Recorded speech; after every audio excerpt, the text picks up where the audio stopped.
On fire watch, the Yogo Fire in the Little Belt Mountains continues to rage, and although its growth slowed today, officials are still concerned. With little moisture in the forecast over the next few days, crews are working to get that blaze under control. MTN's Matt HOLZAPFEL reports from the Lewis and Clark National Forest. The Yogo Fire in Lewis and Clark National Forest approaching 3,000 acres as several agencies, including the National Forest Service, Bureau of Land Management, and a number of volunteer firefighters, continue to work to contain the blaze.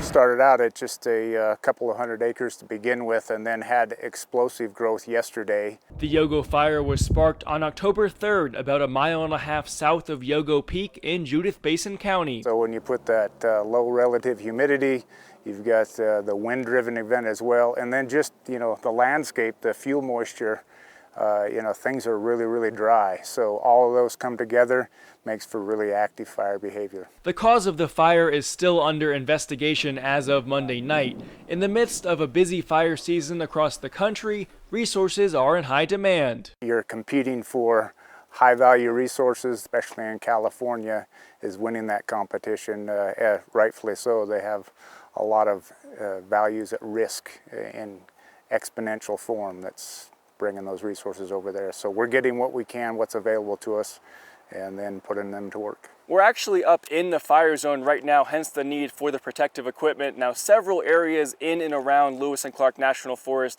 have been evacuated for safety concerns, those including Yogo Creek, Dry Wolf Creek, and the Middle Fork of the Judith Basin. At last check, this fire just under 3,000 acres and growing slowly. Obviously, officials hope that continues to remain the trend throughout the week. In Lewis and Clark National Forest, Matt HOLZAPFEL, MTN News. And officials ask people to keep an eye on INCIWeb for the latest updates on fire activity and closures in that area.